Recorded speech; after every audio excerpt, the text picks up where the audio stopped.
as our speaker today. Tracy is the founder and, hang on for 1 second.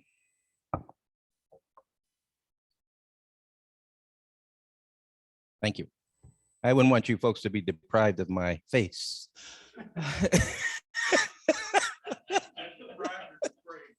Whatever works for you. Tracy is the founding and managing director of Solid, a strategic communications, civic engagement, and social brand design marketing agency based right here in Charlotte. Solid connects people to change in the public, private, philanthropic, and cultural sectors. He's worked with Fortune 100 companies, national foundations, and major local, regional, and national initiatives to leverage the power of story and behavioral communications to engage people and connect them to change. He has served as the Chief Communications Officer for Charlotte MEC Schools, the Chief Convergence Officer for Echo America in Washington, D.C., and Chief Marketing Officer for the 2012 Democratic National Convention, which was held here in Charlotte. He has served on a number of nonprofit boards and has led numerous civic initiatives as chief executive, including Crossroads Charlotte, a multi-year effort to engage the Charlotte community in crafting its future based on equity, inclusion, and access. Tracy is currently working on a book entitled Insistent Joy: How Happiness Gets Us Through Tough Times. Goodness knows we can use that. I didn't know Tracy prior to him taking on the role of coordinating the many recommendations coming out of the MEC County COVID Task Force for Recovery and Renewal. He did an amazing job bringing together all of the folks that were involved in that, a very diverse group, and wrangling our thoughts into a comprehensive and cohesive document for consideration by review by the Mecklenburg County Board of County Commissioners. We were so appreciative of the work that he did. And the thing that amazed me is that he did it really in a very short period of time. It was about 6 weeks. And it was just phenomenal. As Rotary International, and in particular, our district begins its journey on the road to incorporating more diversity, equity, inclusion, and justice into our organizations, I'm hoping that we can be inspired by people like Tracy who have done so much good in our communities to influence them through their actions and their deeds. So without further ado, let's welcome Tracy Russ. Thank you. Thank you very much for that. Yeah, I do have this. Okay. All right. I'm not sure everyone's happy they can see my face now, but such as it is.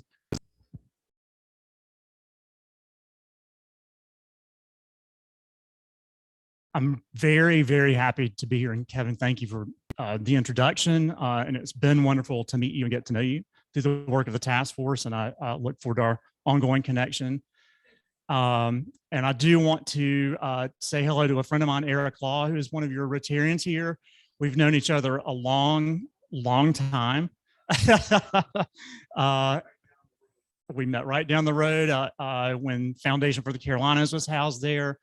So it's great to see you, Eric. And I know you always keep great company. So by virtue of, osmosis or connection or proximity, I'll look forward to great things.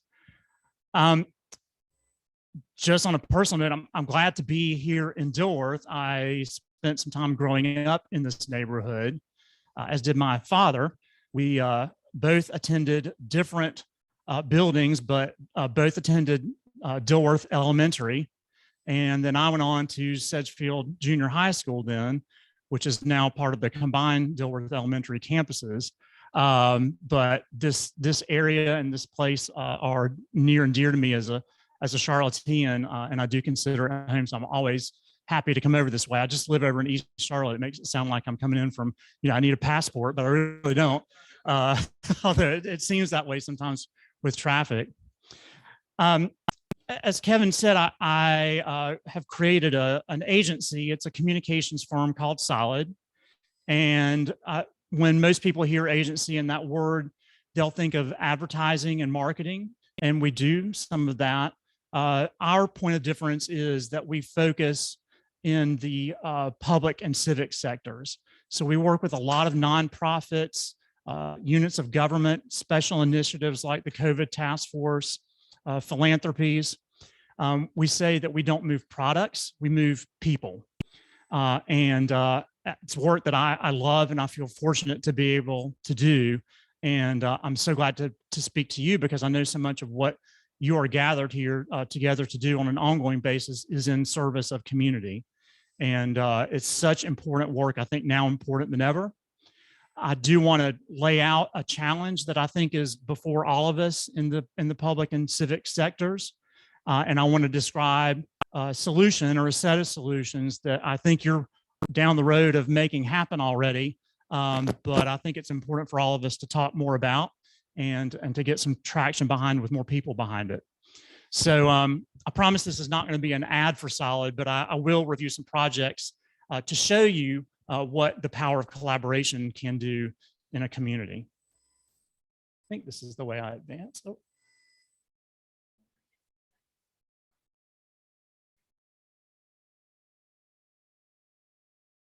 Hold on. Wait a minute, let me come off that. I'll just.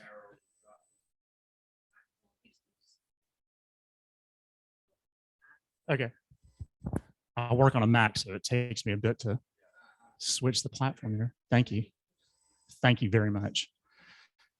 So as I've said, this is a firm that is Charlotte-based. We use the skills of communications, community engagement, and brand development to move causes and issues forward that are important for community. I'm so privileged and thankful that I get to live my values in my work. I love what I do. I love the people that I work with. I love the communities that we work with. And, life's too short to spend this much time at work and not love what you do. So I'm very thankful for that. We talk about building movements at Solid. And I know you can't read all the words, but it really doesn't matter. I can describe what the dynamic is. And this dynamic is the same dynamic that we try to activate no matter the size of our client, whether it's a large national campaign around an issue or a cause or a very small local nonprofit. Because at the end of the day, what this is about crafting a story with the client that others can see themselves in and want to participate in and join. So that's why we call it building a movement.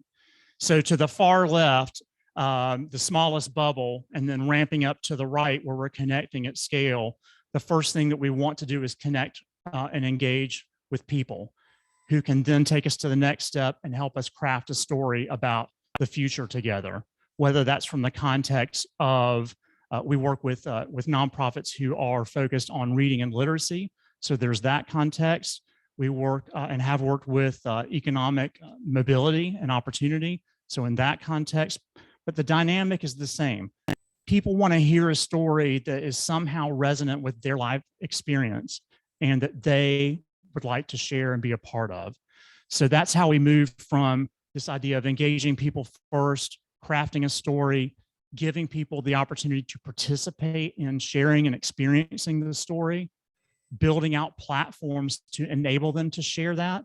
So we use traditional media, we use social media, we use a lot of face-to-face meetings. We're huge fans of that. COVID has made that interesting for all of us as a dynamic.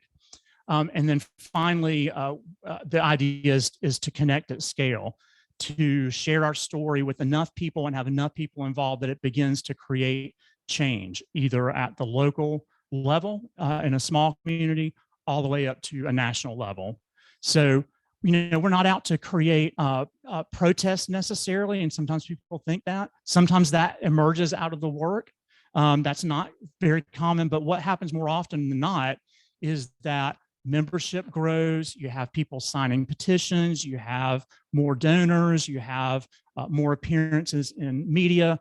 So that the story of your organization and your cause, what you care about, is spreading because you can see it. So we always measure our progress, and we're careful to adjust our strategy as we're moving forward based on those measurements. Just like what happens with a traditional ad campaign for a consumer product. What we've observed, and this is when I said I want to describe a problem to you, but it can be an opportunity, is a cultural phenomenon that we've observed, and I think you might have observed it as well in the United States, but it is also present globally, and that is this tension between the idea of we and thinking about yourself as a part of a community, and me thinking about myself. What do I get out of any situation, a transaction, a deal, and do I put myself first, or is it about the community first? And there's some interesting dynamics that I think have informed our work, particularly from the nonprofit and public and civic sectors. And I'm going to share some examples of what I mean to illustrate this. And there's some numbers behind it. But the mindset in the public and civic sectors is that we are out to do good, and it's about we. There is a community mindedness in that. The mindset behind the consumerism, and I'm not knocking capitalism, so don't hear me say that, but behind the consumerism dynamic and the entire industry of advertising behind it is very much about you, me, meeting individual needs, crafting products and solutions that are all about you and getting them to you as fast as possible. So now, over decades of growth in the advertising industry, we've raised generations of people who are brought up literally in a culture that centers so much around me that the we part of what it means to be a community member, an American, a North Carolinian, you name it, can get lost. And it isn't because we want to do that, but it's really a function of some numbers. These are examples of ads that are out in the public sphere and have been. On the right are ads from the private sector. So and I'm not picking on Nissan, love Nissans. If you have a Nissan, you're great. But all the way, and then there's an ad for a bank. It's not me, it's you. Burger King, have it your way.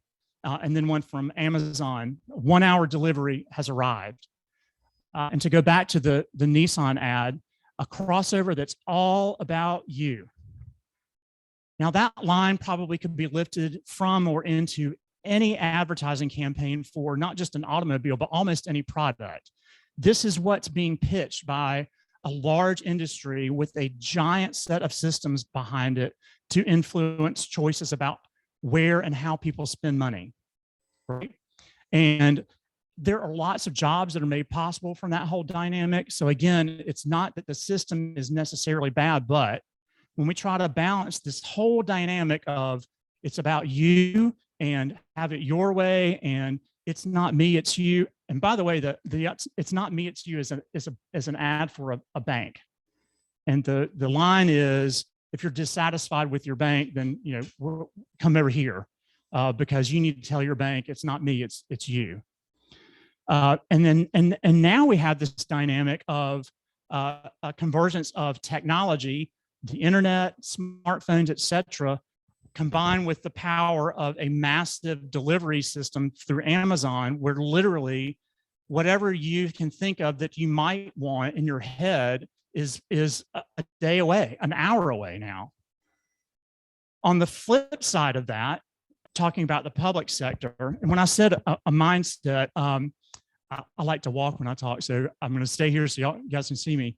These are two ads that I pulled from. These are contemporary ads around COVID and outreach for vaccination. And notice like the power of us at the top. We have the power. And at the bottom, together we can help stop the spread of COVID-19. These are very public-minded messages. They're not really about you or me or getting something you want. It's appealing to a sense of community. I'm going to guess that the dollars and the proliferation and the presence of both of those ads on the left is a minuscule amount in the public eye compared to any of the ones on the right, any of them. And here's why. This is not an eye test, by the way. So yeah, The next slide, I have details on this, but I'm just gonna tell you. So let me start with the number 14. I would say, and I think most of us would agree, that a presidential election is an important set of decisions, an important time in the life of the nation, as are all the other elections underneath that: state races, local races, etc. So if we took that as one indicator of civic importance or priority, just one, and there are many, it's useful to think about how much was spent and devoted to putting candidates in front of people, and asking them to participate as a voter. And that number in 2020 for all campaigns, both presidential campaigns all the way down to school board, is around $14 billion in one election cycle. 240 is the low range of the count of all advertising and marketing spends for that same year. $240 billion spent to persuade choices that people make every day, occupy mind space and thinking about what priorities might be in front of you. You know, and we all have, whenever you wake up and whenever you go to bed, you have a limited amount of time during the day, right? When your eyes open, you start listening, and whatever is in front of you, whatever you see, hear, observe, is likely to influence the choices that you make. So the number 5,000 is the average number of advertising and marketing messages that the average person experiences in what interval do y'all think that is? One day, in one day. How many public messages do you think you might experience in one day?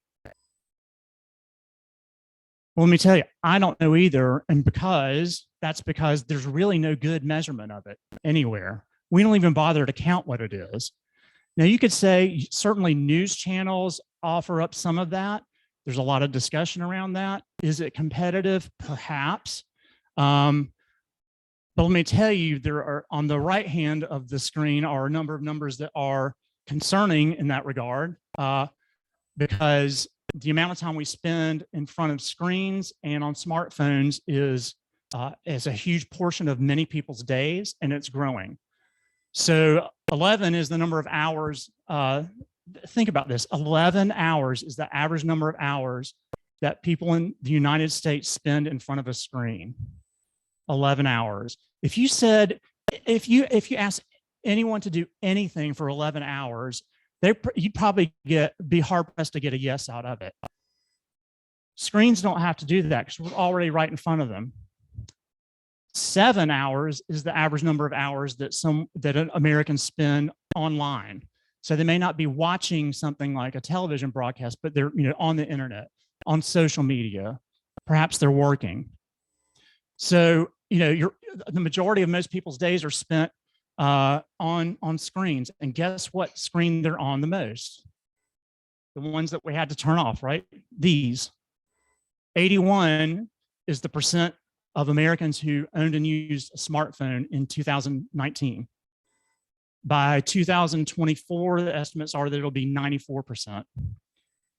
So in the mix of the priority of spending and resources that are allocated, the opportunities for public and civic messaging to get across, the deck is stacked against community and civic communications, because the private sector has for decades and for so long and very well figured out how to move products and ideas across to consumers.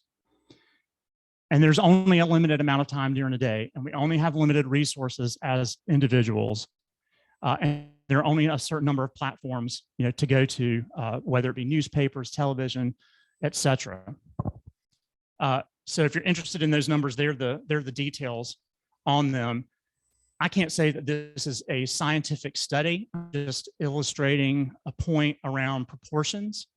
And part of the reason that I got engaged in the work that we do, and now almost 2 decades ago, is work that I began actually at the same time Eric was at the Foundation for the Carolinas in civic engagement.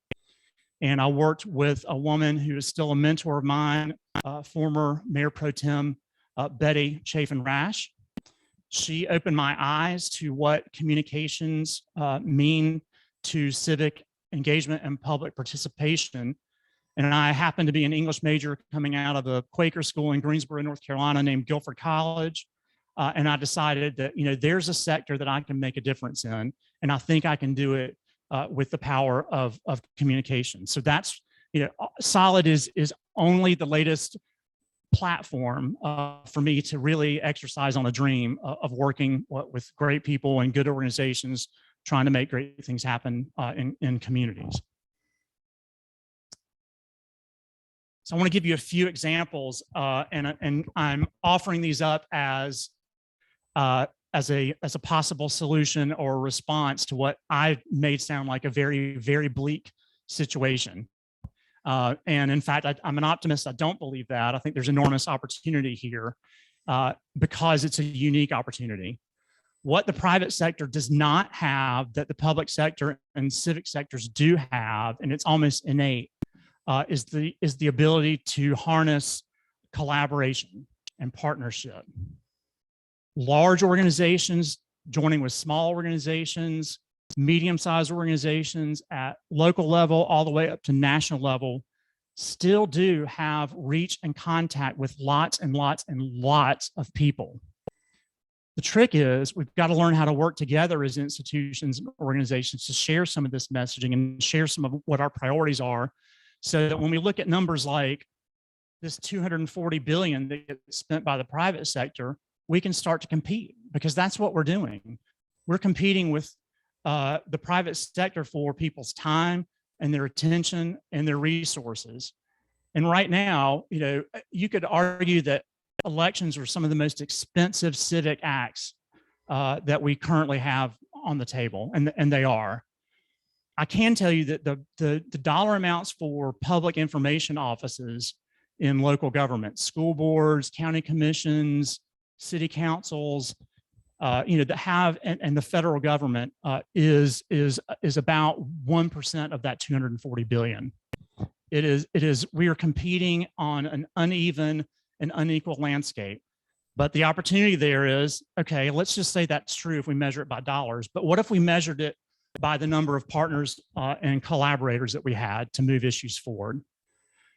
So we were fortunate enough to work with the Foundation for the Carolinas as lead, but with about 25 organizations who were involved with the Charlotte-Mecklenburg Opportunity Task Force. And this is about 5 years ago. And you may remember or know that there was a national study done on economic mobility. And by that, I mean someone's ability to rise up from the lowest income level to the highest income level in the community. And in a ranking of 50 cities or municipalities, we came in last. And so there was a task force created to address this problem. And we worked with the foundation to work with the task force that was assembled to create recommendations. That's still available. It's now called Leading on Opportunity, and I encourage you to take a look at that. But what I wanted to get across is there were tens of thousands of people that were touched and engaged and learned a lot and were empowered through this process, not because we had a giant ad budget, but because we reached out to partners and collaborators across the community, dozens of them. And they shared messaging. They shared information about economic mobility. They shared solutions. That's what it takes to move solutions through public processes, right? You've got to have support. You've got to broaden your base. Your elected officials have to hear from a lot of people that, hey, this is important. That's what collaboration and partnership can do. The private sector is not going to do that. Nissan's not going to partner with Toyota to sell cars, right? They may individually have a giant ad budget, but they don't have the close connection. They don't have the relationships, and they don't have, most of the time, the history with community members that nonprofits, civic organizations do. So that aspect of collaborating from a relationship of trust is a very, very powerful dynamic. I would say that we need to make more use of that. And this is an example of that happening. Second example, and Kevin mentioned, and this seems so long ago, and yesterday at the same time, when the DNC was here in Charlotte, I was privileged to serve as the chief marketing officer. That meant my role was to tell this community's story to outside visitors, from VIPs all the way down, and also to help engage the community in this massive opportunity for Charlotte. Same deal. And this is hard to see, but we created a brand platform, used Charlotte in 2012. That was our identity. But this picture, this montage of what we call activations, so banners, giant stickers, buttons, whole 9 yards, at the airport, up and down Tryon, out in neighborhoods, was only possible because of collaboration. I spent the first part of my year and a half-ish with the DNC meeting with partners like Center City Partners, CATS, the City of Charlotte, Mecklenburg County, taxi services, hotels. Basically, my ask was, can we borrow your assets so that we can tell one community story that will be powerful enough to punch through, instead of all of us trying to crowd in for these delegates and to these VIPs with our own messaging. And to an organization, they all said yes. So we created a message, and it was shared via, you couldn't escape it. It was everywhere. And, I don't know that we've done that since then as a community, but once again, if we tried to buy all of these assets, it would have been impossible. It would have cost probably 6-7 times more the budget of the entire host committee than was available. This campaign cost about $10,000 because that's all we spent on paid advertising.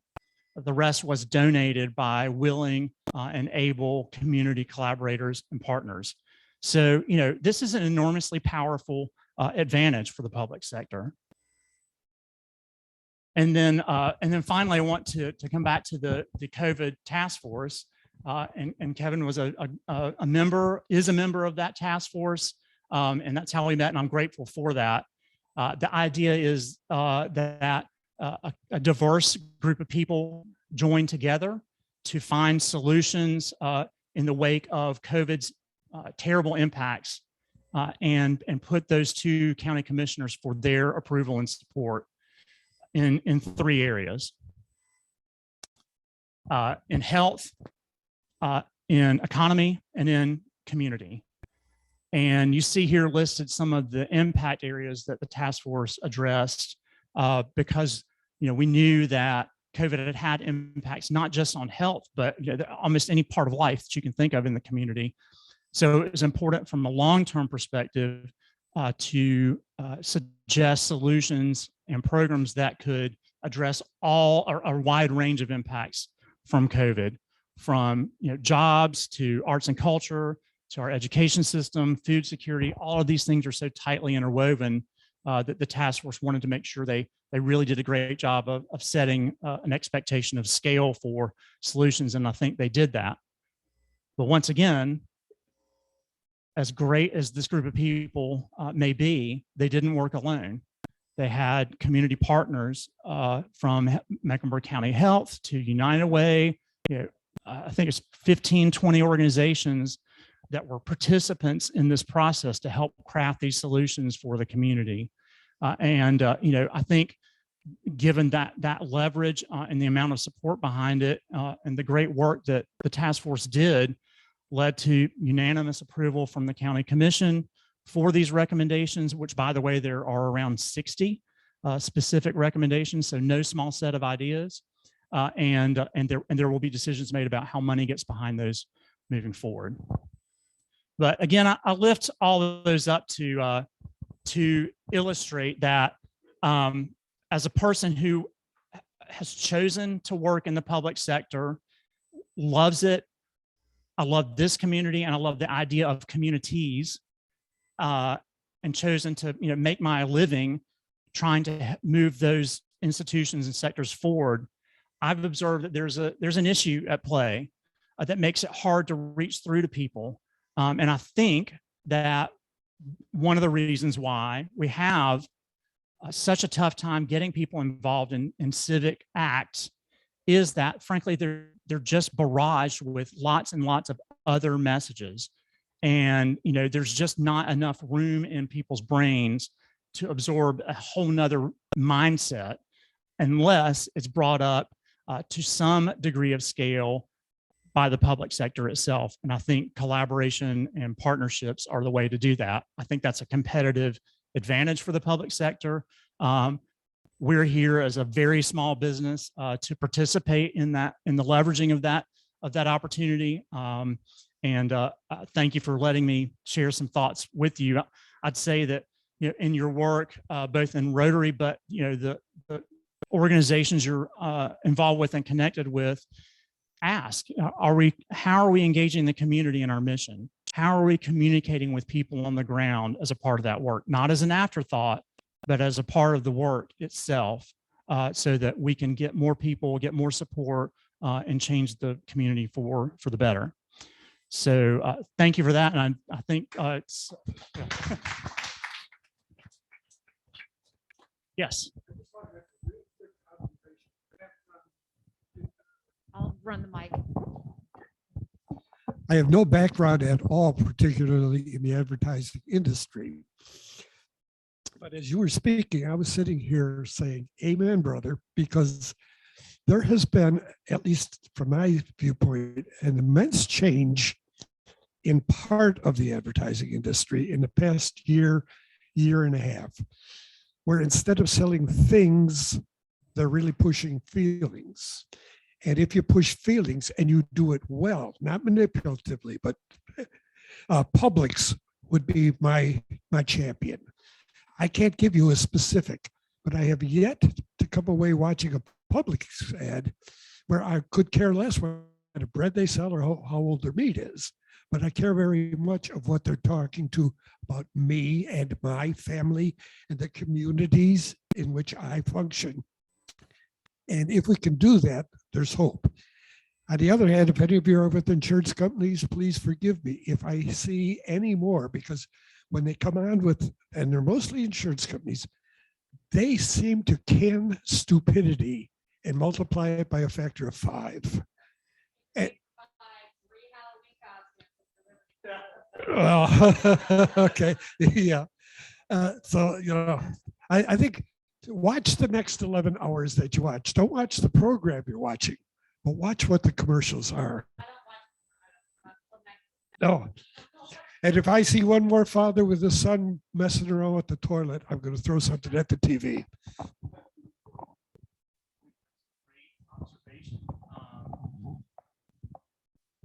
A great observation. And, I think you're right.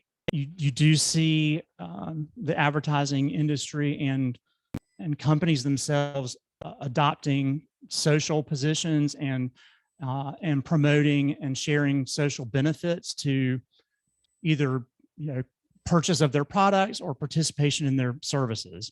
Tom Shoes is an example that's lifted up a lot. If you buy a pair of Tom Shoes, then they donate a pair to someone in need of a pair of shoes. Data show that consumers are increasingly paying attention to the social standing and positioning of companies that are asking them to make purchase or service decisions. So you're right. And I think about, so who crafts these messages? It's people like me. But I think about when I was coming out of Guilford College and the number of people that I knew who are in advertising now. I mean, no one told me there's opportunity and a career in the civic space to be a communicator. If you wanted a job, especially as an English major, if you weren't going to teach, you went into advertising. And the recruiters for the advertising firms were all over the place. No one ever came and said, I'm from so-and-so government, or I am from so-and-so firm that focuses in the civic sector. You're talented. Can you come join us? So the people that are making those brilliant and clever and fun, Halloween-worthy messages are clever and fun and talented people. They're our best and brightest storytellers. And I think that's fine.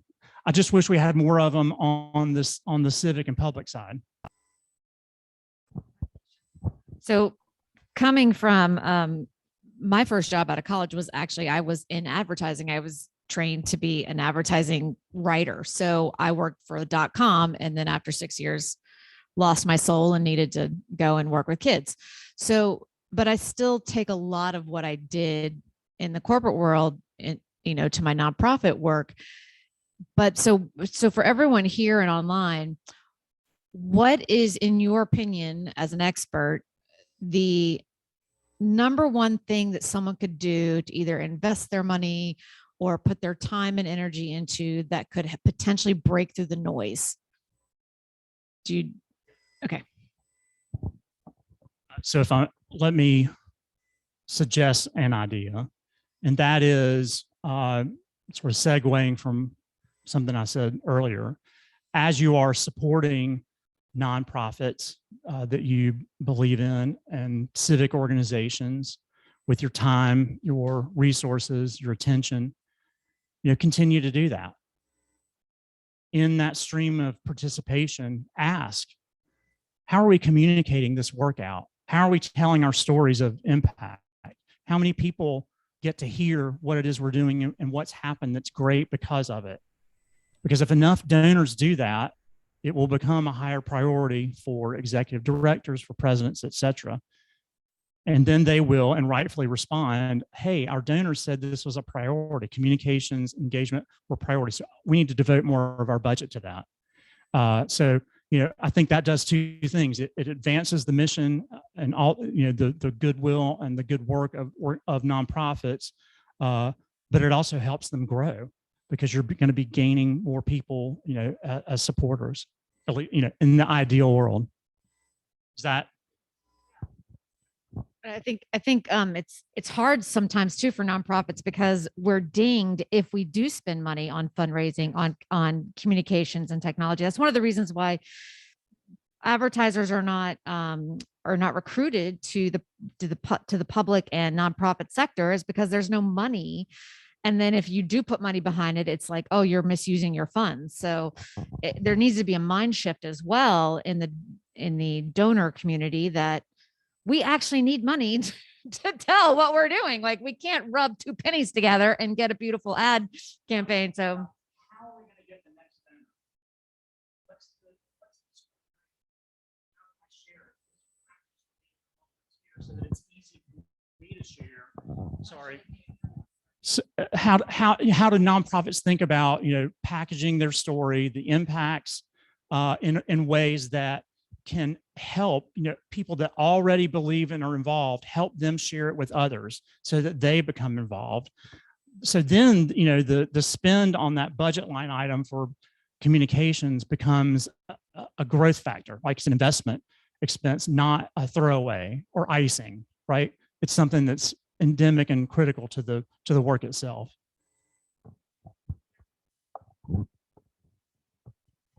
Thank you, Kelly.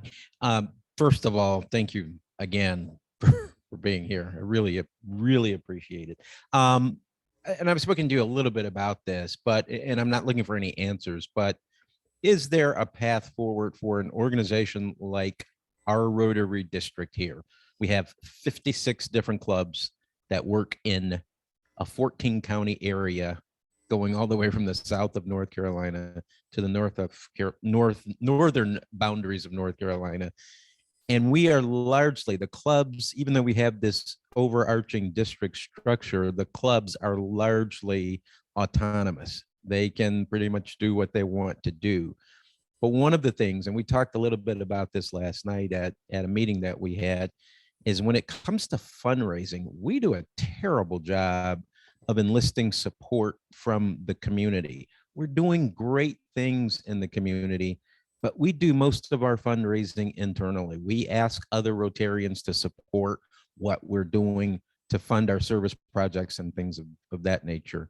Is there a path forward for telling the story about what we do in our communities, in engaging outside support for our efforts as a service organization, and essentially just doing a better job in communicating that message to the communities that we serve through these 56 different clubs, that we are here for you. So I'm certain I would be a bad consultant if my answer were no. But my answer is a sincere yes, and I think it's a set of paths, and stories grow when people, as I said, see themselves in them, and they are resonant with issues or concerns that they already have in place. And this is counsel that I share with all of our clients. How can we figure out what it is that we're doing and what we want to see happen? How can we figure out how those things connect to what is already an issue in the community, so that we don't have to both pour all the water in the ocean and boil it, right? We're swimming in an ocean that's there, and there's instant connection. So for a couple of years, our mantra with clients was, how do we figure out how you can attach this? The issue of the day was economic mobility. How does reading help build economic mobility? How does access to nutritious food help build economic mobility? How does affordable housing help build economic mobility? Because economic mobility was the concern of the day. And there were resources available from organizations that we have a lot of resources in this community. Thank goodness. This is not a resource poor community. There are lots of resources here. So the key is, how do we attach the work that we're doing, probably already doing, and just give it context through a lens that we know funders already have on their plates and on their radars.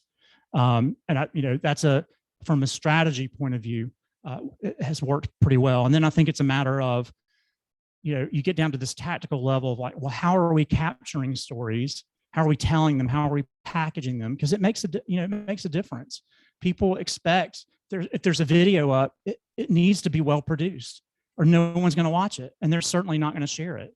So even if it's a 30-second video from a nonprofit, same thing.